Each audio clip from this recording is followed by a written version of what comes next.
Good to see you, students. This is Bakir.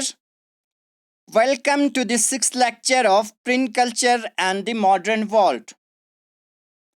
Last lecture की मदद से हमने देखा था प्रिंट इन यूरोप, जिसमें हमने पढ़ा कि जो पेपर थे वो यूरोप से चाइना 15th सेंचुरी में सिल्क रूट के थ्रू रीच्ड हुआ था। मैन्यूस्क्रिप्ट को बाद में प्रोड्यूस किया गया स्क्राइब्स के द्वारा।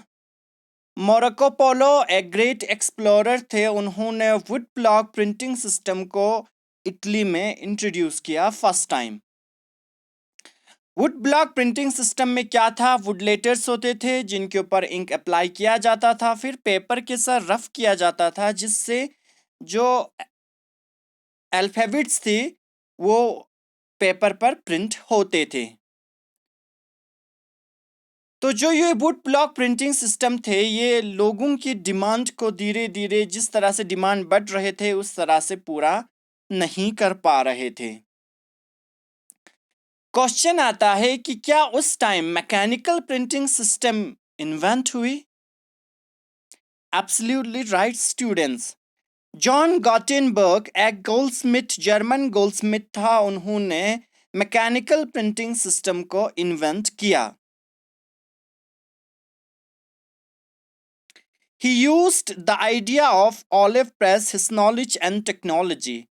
इसने अपनी जो नॉलेज और टेक्नोलॉजी के मदद से एक ऑलिव प्रेस की इन्वेंशन किया।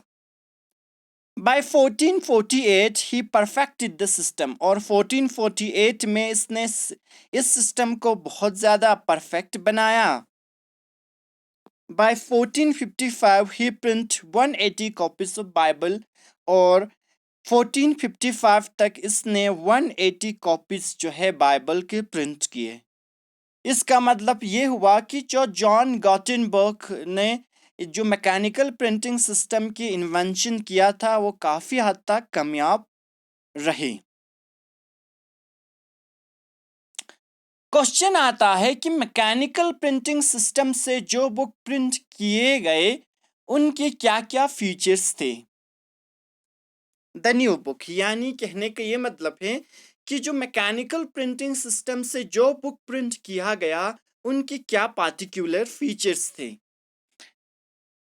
The new book resemble the manuscript appearance and layout, यानी जो जो न्यू बुक जो था वो लेआउट और अपीयरेंस में जैसे ही एक ही सेम तरह के थे, जैसे कि एक मैन्यूस्क्रिप्ट हो वैसे ही था इसकी लेआउट और अपीयरेंस की। अगर हम बात करें, every page had borders, her page के ऊपर बॉर्डर्स बने हुए थे। Space for decoration was provided, her page के ऊपर स्पेस भी रखा हुआ था ताकि डेकोरेशन के लिए प्रोवाइड किया जा सके। सो स्टूडेंट्स, इस चीज को देखते हुए, यानी हमने आज देखा कि जो जॉन गॉटेनबर्ग गोल्डस्मिथ था जर्मन, उन्होंने मैकेनिकल प्रिंटिंग सिस्टम को इन्वेंट किया। इसने अपनी नॉलेज और अपनी टेक्नोलॉजी के दम पर एक ऑलिव प्रेस की इन्वेंशन की। 1448 तक इस सिस्टम को बहुत ज़्यादा परफेक्ट बनाया। फिर 1455 तक इसने 180 कॉपीज ऑफ बाइबल की जो है प्रिंट किए। अगर हम न्यू बुक की अगर फीचर्स की बात करें तो ये लेआउट और अपीयरेंस में एक मैन्यूस्क्रिप्ट की ही तरह था। हर पेज के ऊपर बॉर्डर्स थे और स्पेस भी रखा हुआ था पेज के ऊपर ताकि डेकोरेशन जो है प्रोवाइड किया जा सके, डेकोरेशन जो है बनाया जा सके, इसके लिए वहाँ पे स्पेस भी प्रोवाइड किया हुआ था। इस चीज़ से जो है धीरे धीरे जो बुक की क्रेज थी वो बहुत ज़्यादा डेवलप हुई यूरोप में, और देखते ही देखते 15th सेंचुरी यूरोप मार्केट्स में 2 करोड़ बुक सेल हो चुकी थी। और ये अगर हम इसकी काउंटिंग की बात करें तो 16th सेंचुरी तक ये फिगर 20 करोड़ में कन्वर्ट हो गई थी।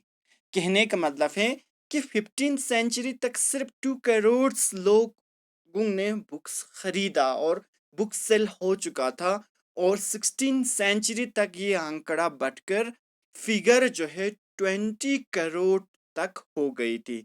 इसका मतलब ये हुआ कि लोगों के अंदर जो क्रेज था बुक पढ़ने का, जो कि लेजर एक्टिविटी बन चुका था, ये बहुत ज़्यादा अब जो है ग्रो हो चुके थे।